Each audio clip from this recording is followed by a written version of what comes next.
What's up, DIY Nation? It's your boy Darren back with another video today. It is another not quite as cool but rainy, gloomy day out there. But whatever, like I said, you know, you can't depend on the weather, just like you can't depend on insurance companies and I don't know, you can't depend on a lot of things. If you want it done right, you got to do it yourself, hence the DIY. Before we get into today's subject though, we have to talk about a little matter called safety, because you know, as DIY people, we aren't always privy to all of the most recent and, you know, highest safety standards. We're kind of what you call the we're the generation of, if it works, was it really a bad idea kind of people. So today I'm going to go over a couple little safety things before we get into the video and our subject matter. So because when you're doing DIY stuff, especially dealing with, you know, flammable products and things like that, you want to make sure you're prepared for the worst case scenario. So I'm going to show you a few of my safety tips here and things that I do to stay safe when I'm DIYing. We're going to start from the ground and work our way up, and after this you too will be a safe DIYer. So let's see what we got here. Starting at the ground level, we have our steel-toed Under Armour sneakers. Steel toes, you know, because in case something falls on it, you want them to be steel to protect the toes. Moving on up, we've got our flame retardant cargo pants. Yep, flame retardant. Unless you get gasoline on them, then they're no longer flame retardant.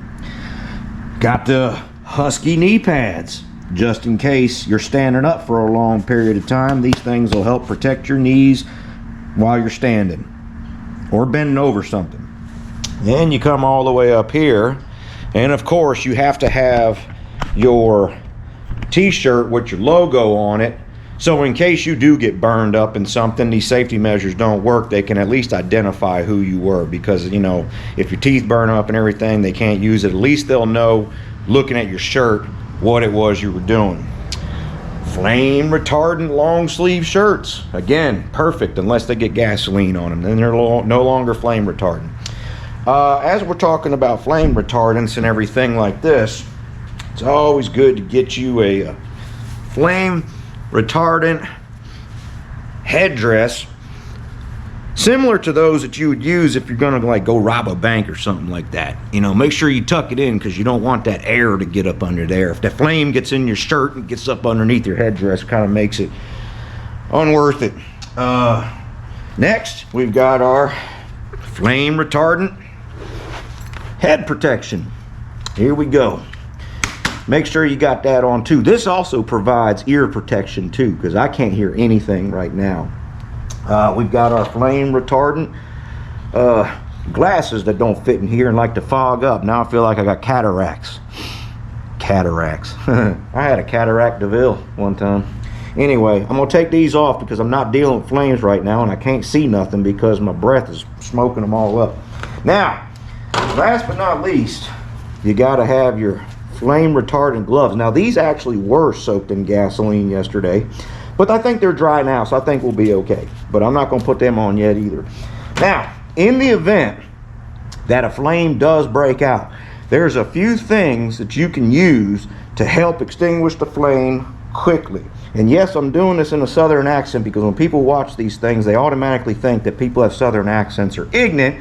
And I want you to know that we are not ignorant. We are just as safe as people who don't have southern accents. So, the first thing you can do if a flame breaks out is make sure you got your extremely expired baking soda, because you can pour that on there and that'll extinguish the flame. Now, if this doesn't work, you want to have a tube of compressed air with a nozzle on it that you can use, because this tube of compressed air will help blow the fire out and extinguish it before it gets too big. And these green bottles, these Coleman green bottles, have a lot of compressed air in them. They're really good. Now, in the event the flame still gets a little bigger and the compressed air don't work, you got to have you a jug of water. Okay, the jug of water will help you to extinguish the flame a lot faster, unless it's a grease flame or something like that. Then you got to use baking soda. But this is my water jug that I use to extinguish flames. Now, last but not least, if all else fails and you need to throw the Hail Mary, the grenade of flame extinguishing out, get you one of these things, okay? Because these is like a refrigerator in a bottle. You can throw this into the fire and step back, and when it goes off, man, it'll just cool everything. They're fantastic. It says contents under pressure, okay? When that pressure releases, man, you'll watch the flames just blow right out. So now, if none of that works, then you get you some of this energy juice here. You chug that, you become like Popeye, your legs swell up, and then you can run like hell to get away from the flames. Then you probably want to call the fire department. So I just wanted to give you all a little tutorial on how to remain safe when doing DIY. So this has been another lesson from the DIY guy. Now that we're back, I can go back to my normal voice, and we're going to jump into the subject matter here. So let me get that guy set up, and I'll be right back to you. If you guys have any other safety tips, by the way, you DIYers out there, if you guys have any other safety tips that you have found have worked that is even better than these that I've got lined up on this table, I mean, this is like 5 levels of safety right here. I said 10 levels. I don't know how many levels. We got levels of safety. If any of you have any safety tips that you want to give, put them down in the comments, and we'll share some safety tips. I'll try them. Maybe I'll film one and see if it actually works. I'd like to do a live demonstration of the fire, but probably won't do it today. So, and again, just as a disclaimer, because you know, there's some people out there who'd probably be like, man, that red tanky's got a water, probably works really good. It doesn't. This is all for humor, okay? I have to make that disclaimer. This is all for humor. That was a joke. But anyway, let me get set up over here and I'll be right back. Don't go nowhere. All right, I am back, the DIY guy. So, I hope you took those safety recommendations very seriously, again, because safety is a big deal. But today's subject that we're working on today is this fella right here. This is, I don't know what year it is, but it is a Honda Rancher ATV. Let's see. It is a TRX model 350FM3, which means I believe it's a 350cc engine. Makes sense for the size of everything. There's your color codes in case that means anything to you. But this little guy, it looks a little older. If you're under 16, you know, ride it anyway, because most of the people I see riding these things are under 16. But anyway, this is this particular one has been decked out for hunting, and that's what the customer uses it for, I think, primarily. There's a few subtle hints in there that suggest it's probably a hunting bike. Looks like it's been pretty used. Got the racks and everything. It's got the you know, the bug protector to keep stuff from hitting you in the face when you're driving through the trails. You know, because when you're out hunting, you do about 70, 80 miles an hour down the trails. And it's even registered. Look at that. Not since 07. I don't know why people even put these things, put registrations on these. But anyway, this is the subject matter that we're working on today. So the problem with this guy is it does run, but when it's cold, it'll start up. It'll start up and run. When you try to rev the throttle, it'll pop and fart and everything like that, and it'll die out. Sometimes it'll start back up, sometimes it won't. But as the engine gets a little heated, and it doesn't want to start. So I did a little preliminary diagnosis on it yesterday, just messing around with it. And there's some fuel falling out of the carburetor on the air cleaner side.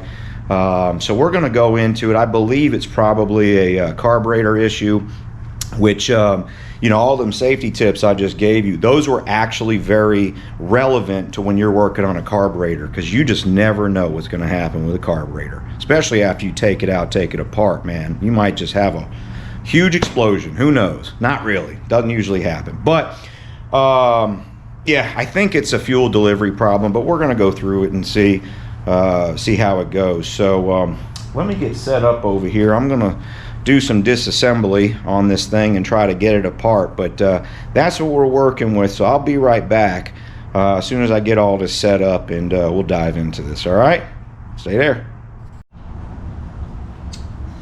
All right, so we are back now. One thing I didn't realize about this, apparently this one is the hybrid Rancher. It runs off both electricity and gas, hence the reason there's a plug connected to the battery.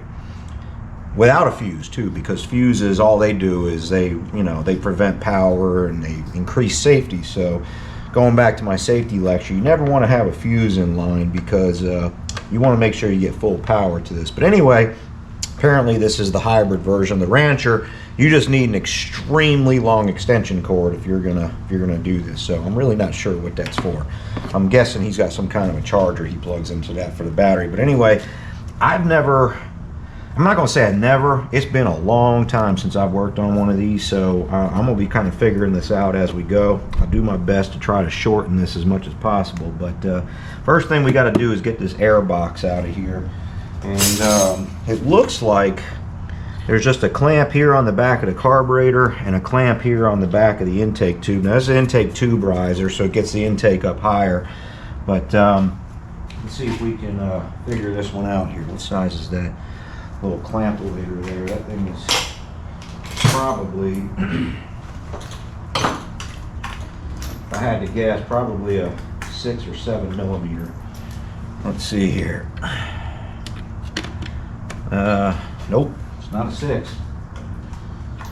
Let's try the, nope, that was a 5.5 that I had. Let's try the 6. Boom, there you are. All right, so we're going to try and remove these clamps here and see if we can back this thing off of here. Well, it's moving, that's good. So probably should spray some of this off and clean it. Get some of this junk off of here. I'm gonna clean this carburetor too once I get it out, but let's see here. Looks like I'm gonna have to come around that side and get this cover off of here. So I need to get behind that cover to get to that clamp down there. All right, let's see what we got here. Pop these little guys out. Yep, panel popper will look better.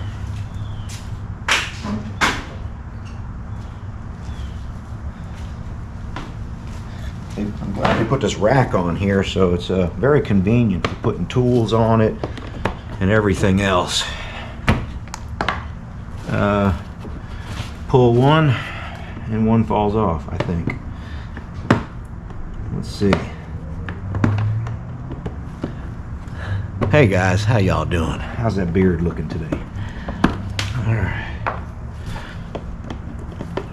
I'll tell you what, to save you guys all the hassle of watching me get all this apart, let me get all this apart and I'll be right back, alright? Alright, so I got the air box out, and sorry about the compressor in the background. I'll walk you through what I had to do to get that air box out. Basically what I'm doing is I'm embracing my inner dentist right now and doing a whole cleaning. You know, when they stick that tube in your mouth and then they knock all the stuff off and then they come back with the water pick. That's essentially what we're doing right here. Trying to start with a clean surface.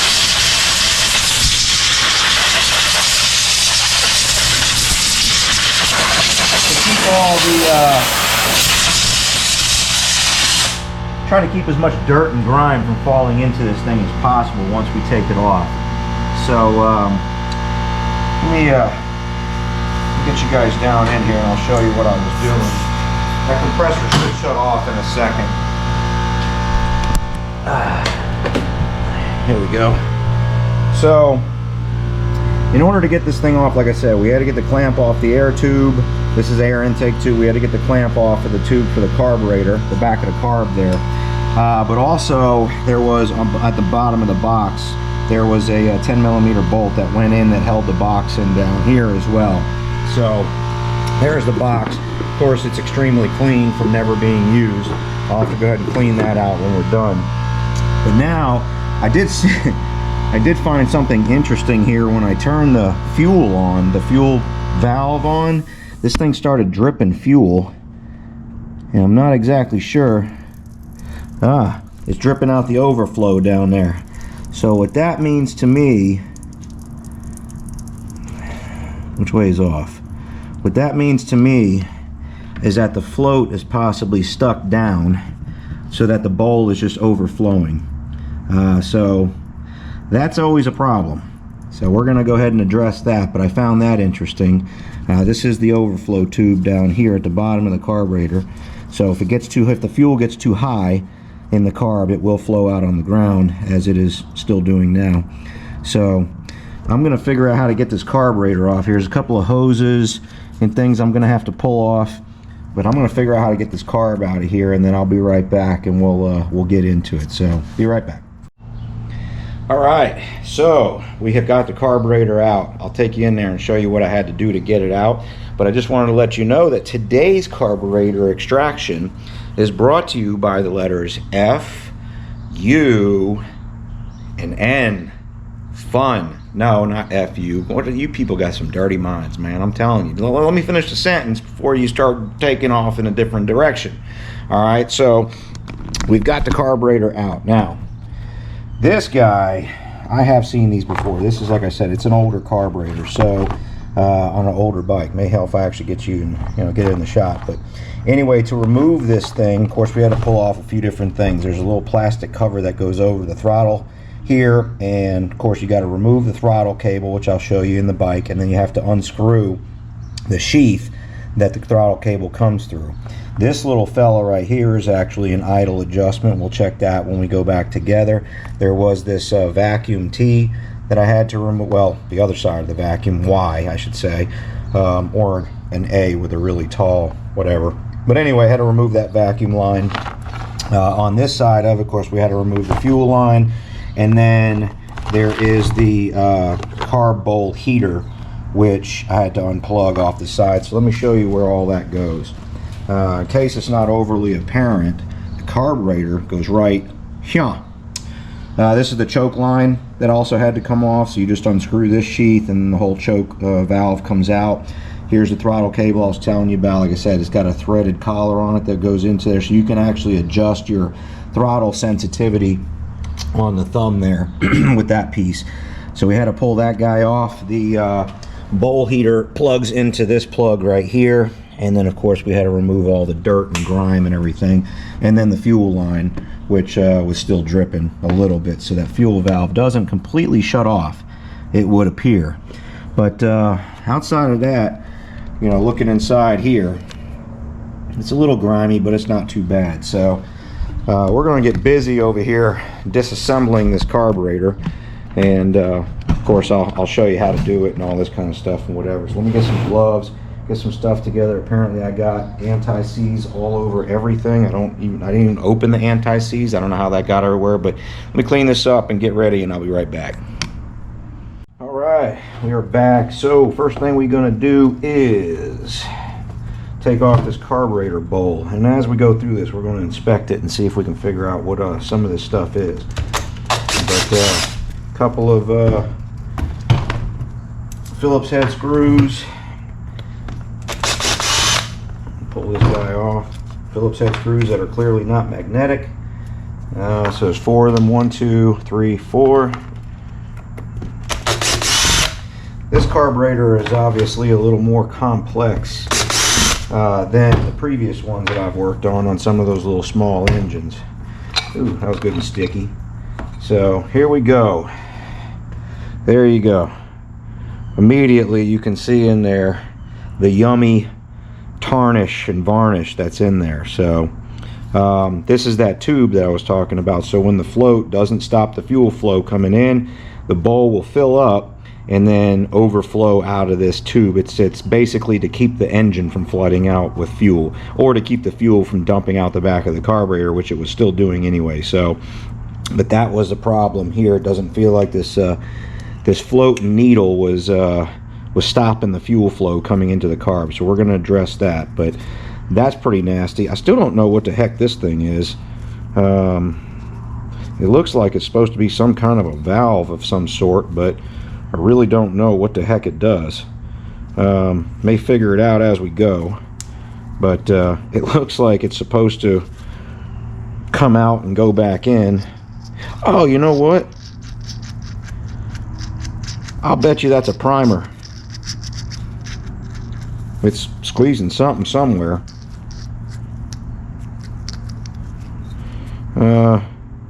Oh, you know what? I'll bet you that's what this thing is right here. This little surface right there. I'll bet you this is a primer to prime the bowl, or to prime the carburetor to start it. Interesting. Okay. Well, we'll take that apart and figure it out as we go. So, looking on the inside of the carburetor, again, float, jets, needle valve to stop the fuel flow coming in, carburetor heater. This, I think, is an air fuel mixture screw. That's what it looks like based on the fact that there's an orifice right there. So that's air fuel mixture, idle circuit, which is basically, like I said, just a manual crank to change the idle. It looks like we've got some kind of vacuum assembly on here. This might be like an idle air controller of sorts, because it's delivering, looks like it's delivering some kind of air pressure before the throttle valve, before the throttle plate. Make sure you guys can see that, before the throttle plate, and delivering that around in front of the throttle plate. So that may actually be some kind of an idle air controller, but we'll see when we take that off. Hopefully I don't have to replace any valves or any kind of gaskets or anything like that, just to make things a little bit easier. I think I'm going to take this bowl heater off, just so I don't have this thing flopping around in my face the whole time. What size is that?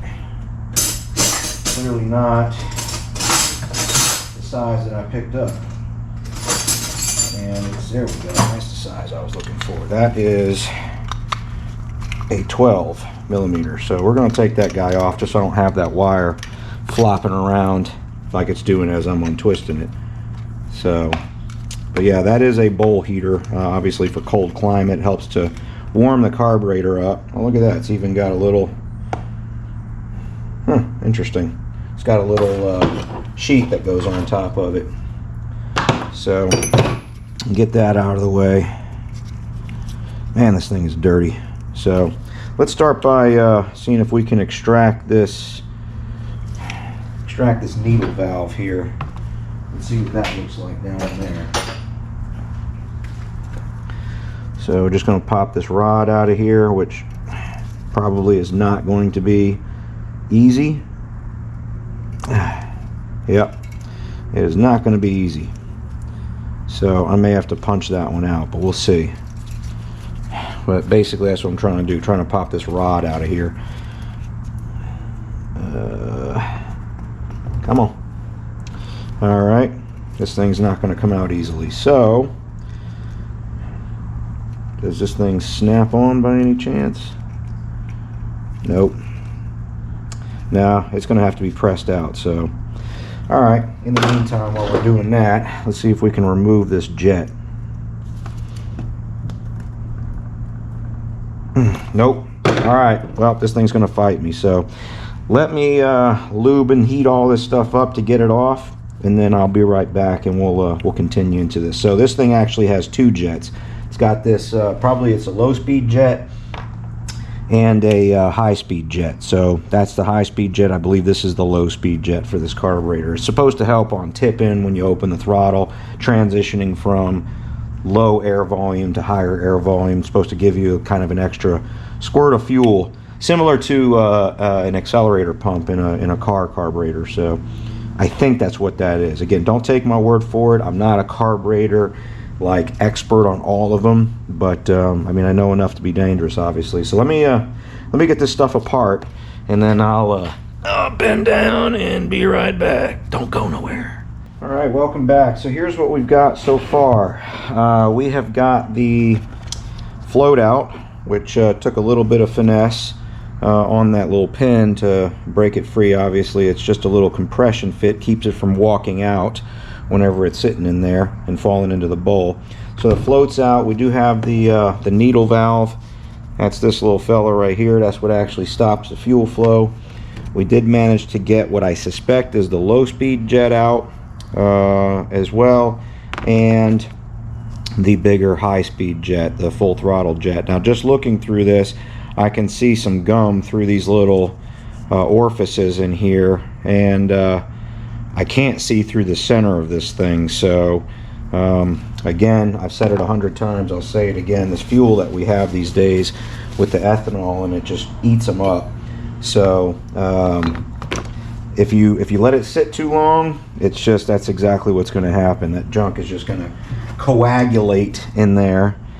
And looking down in the, I don't know if you guys can see this, I always say that, but I don't really have a better way to show this, but there is some gunk down in there. So we're going to go ahead and clean that out. There's another little jet right there in the side that we're going to have to pull out, and then I'm going to have to figure out what this little guy is. I don't know if that comes out. So let's start with the fuel line here. Well, that's got a really good flow through it, so that one is obviously working just fine. So blow that out. And make sure this is not facing your face when you do that, because it will burn. Should we take this guy out? Ooh, that thing is bent. That's not supposed to do that. And slowly bend it back, and then we can take that out for right now, just to get it out of the way. We'll have to reset that idle when I put it back together, but let's get this guy out of the way for now. Something hit that screw, that's for sure. Oh, into the water you go. That's not water. Oh, dang, that thing's got spring tension all the way through. I gotta make sure I don't forget to put that piece back in. So here we go. Let's see if we can get this this little jet out, see what this guy does.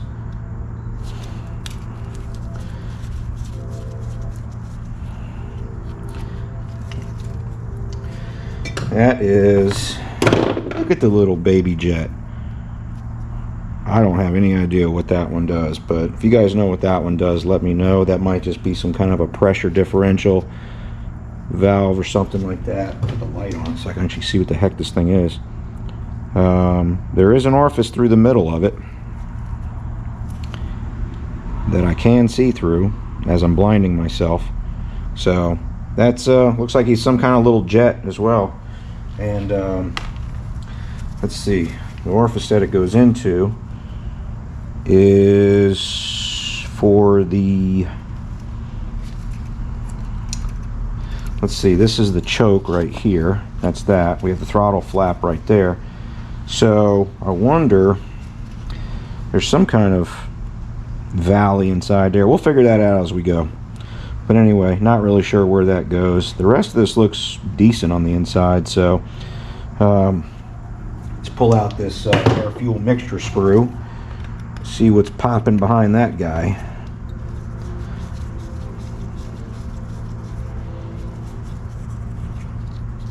One thing you can do too, sometimes it's hard to remember how these things go back together. You can take pictures of stuff as you go to help you remember how things were going. So there is your little air fuel mixture screw. It's got a bunch of varnish and grime on it, so we'll clean that off. Obviously no orifices in that. One thing to be careful of though too, these rubber gaskets that are on here, when you're using the cleaners, especially if you use like carb cleaner or something like that, make sure you take these rubber gaskets off and do it carefully, because the older they are, the more brittle they are. But carburetor cleaner will swell these things up, and you guys have seen me do that with one or two of the other ones before. I tend to use brake parts cleaner, which doesn't swell them up. The only time I use carb cleaner is if I really have to get some grime and gunk off of these things. So just a little pro tip right there to be careful of. Let's see what else we got in here. Let's take a look down there and see there's a spring in there, which we can dump out so we don't lose that. Everything's got a spring, even though it's winter. Hope everybody's got their Christmas shopping done. I sure as heck don't. So down inside there's some grime down in there. I don't think you can probably see that. It's very hard for me to get the camera angle on these things. But the rest of it looks all right. Apparently the Polar Express is fixing to come through here. Y'all hear that? Man, I'm telling you, I can't get a video film without some kind of loud noise in the background. But anyway, so that's that. That's those pieces of the carburetor. Let's try taking this thing apart. We'll get this bowl cleaned out and figure out what this little pump thing does.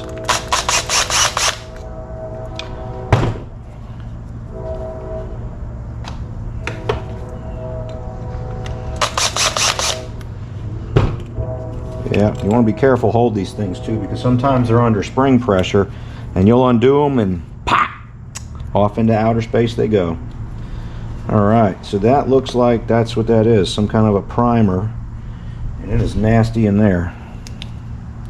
Oh yeah, look at all that. That is fantastic. So we're going to clean that out. Oh yeah, look at all that goop and grime up inside there. Alright, well I'm going to get to cleaning some of these things out, and then I'll come back and we'll continue the tear down and go through the rest of it. So I'll be right back. I don't want to bore you with all the spraying, cleaning, and blowing, but you know how this goes. I'll be right back. Alright, we have some updates here. So we have got the primer all cleaned up as good as we can without, you know, busting the rubber gasket there. I've got some WD-40 soaking in there so that it moves in and out the way it's supposed to, nice and easy, and that'll seal back on the bowl when we go back to it. Of course, the spring that goes with it. Speaking of the bowl, I've got I've got a mess of apparently WD-40 on the table now because it leaked out of the bowl. But anyway, I cleaned the bowl out. There was that's a little screw that you would take out to empty the fuel out of the bowl. But I cleaned the bowl out as good as I could, had some WD-40 soaking in there because it also acts like a detergent as well. You can use that to help break some of that grime free. We got the primer, the little primer bowl orifice all cleaned out and running through. I'll have to just spray that down before I put it in. We also got the overflow tube cleaned out, which obviously goes right through there. Judging by the beginning of the video, we didn't have any problem with the overflow tube being plugged up, that's for sure. Let's see, what else do we got here? We have a spring that is running away. Stay. We have the low-speed jet all cleaned out as well. You might be able to see some light through there, who knows. Actually, let's do this. You can probably see the light through there if it's not blinding the camera. But anyway, there's light through those little orifices and also through the center of this. Now, of course, I'm using my trusty jet cleaner wire. That jet in there is too small for me to get all the way through, but I can see light through it. It is good and clear, so that's good. Now I have a flashbang in my eye. This is the high-speed jet all cleared out as well, and we'll go ahead and put those in after we get the carburetor all finished up and cleaned out. So there's the high-speed jet, and then of course we have the air fuel screw here, which is all cleaned up, and cleaned up the needle valve for the pump. And then this is that other little random jet that goes in the side of that pedestal in there, which I'm not really sure what it is, but I did manage to get my wire through that and clean it out as well. So that is the progress so far. Now we have to finish cleaning some of this stuff out. Then we're going to go around the carburetor and finish taking things apart. We have to pull this circuit, this what I think, like I said, is an idle air control circuit. We'll have to pull that off, clean it, and then what else? We'll pull this top hat off of here as well, pull the choke valve out, clean all of that, and then of course standard operating procedure, we'll clean the inside of the intake tubing that goes all the way through there, and then we'll make sure all the individual orifices that go through the carburetor are cleaned out as well. So let me get that disassembled, and we'll move on to phase 2 of cleaning this guy. So be right back, don't go anywhere. All right, It's belly time. Just kidding. Anyway, we've got this thing pretty much torn down and completely cleaned out. So there's the bottom, jet holes and everything. This thing has got more orifices and air bypasses and doodobs and whatever than I've ever seen, I think, in the modern day. But anyway, they had to do all that back in the day because of, well, old technology. But anyway, we took that little, what I suspected was some kind of idle air bypass off. There's 2 orifices right there. Took the top hat off.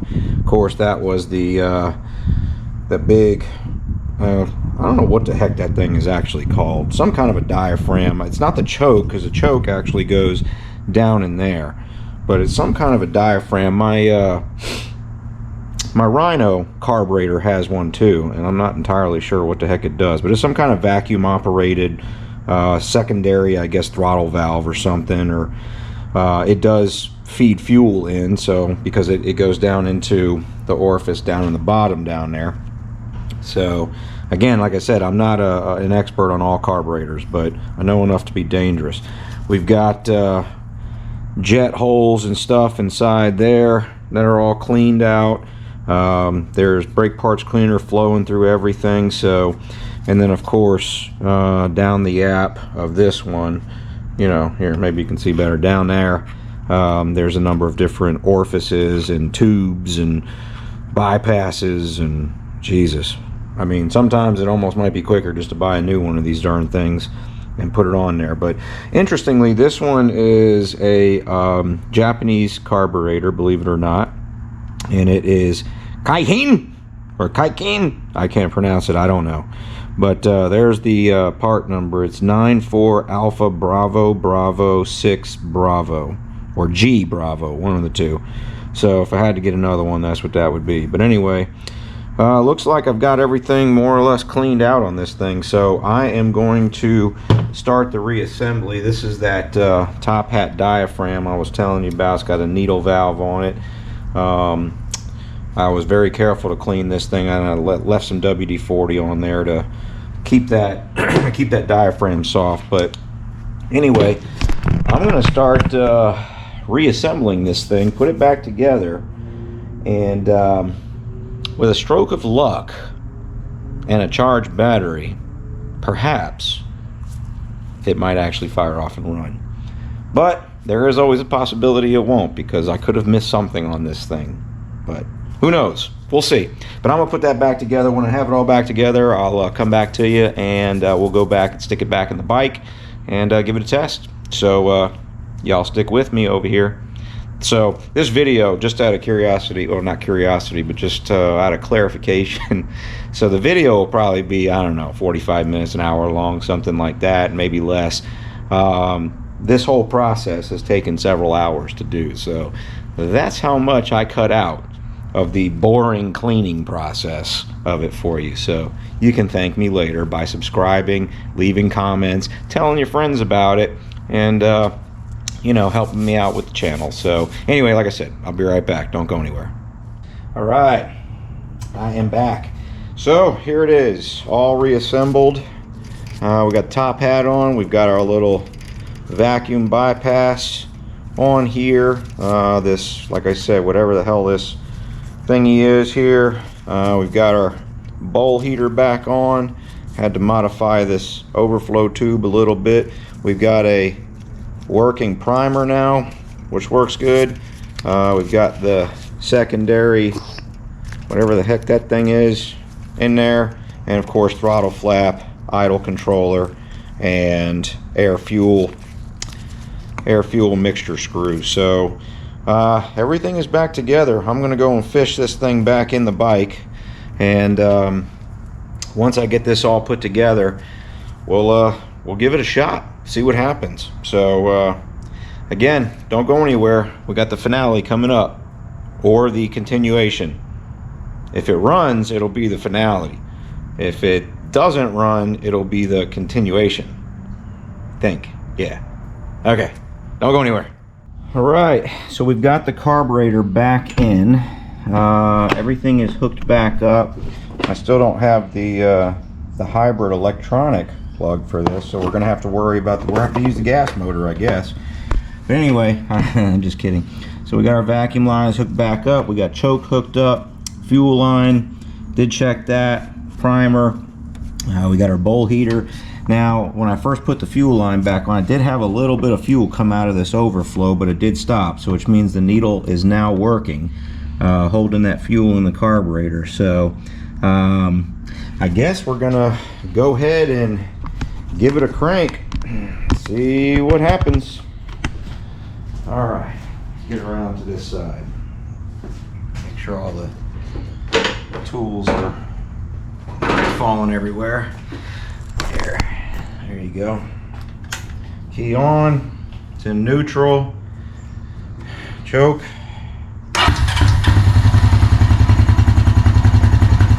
Well, it does start without the electric hybrid system.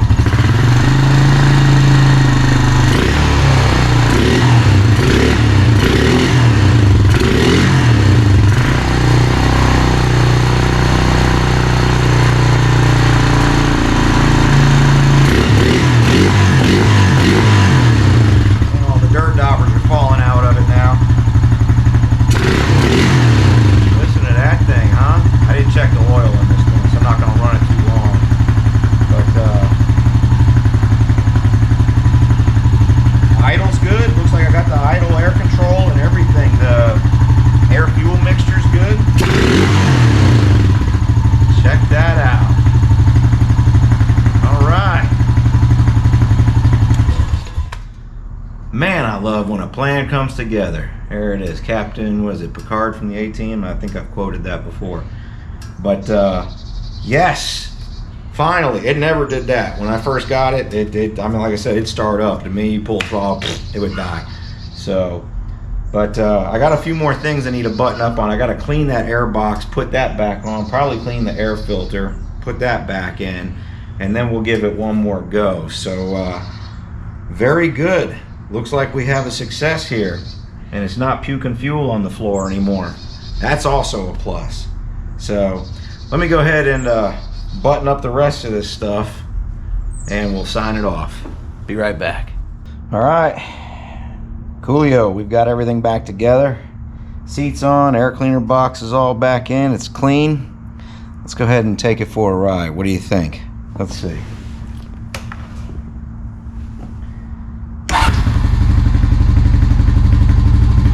Nice. Fires right up. Might have to adjust the idle a little bit. Alright. First.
Y'all up here with me. All right, how's that?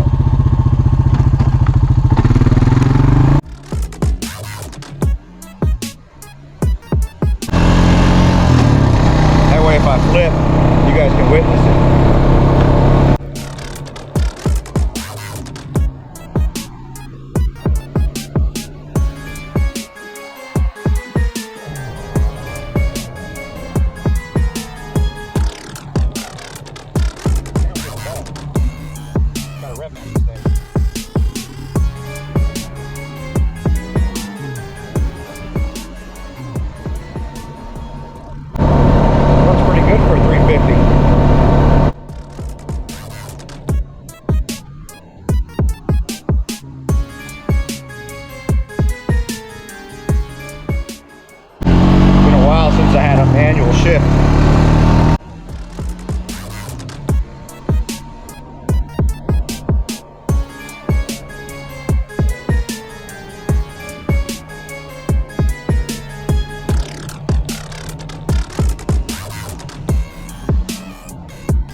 on a dime, give you 9 cents change.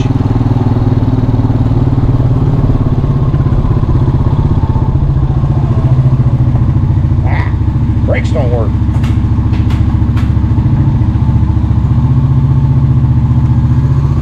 Tune this idle down a little bit. Well, all right, there it is. The Honda Rancher is back in business and running great. Man, for being such an old bike, this thing does run pretty good.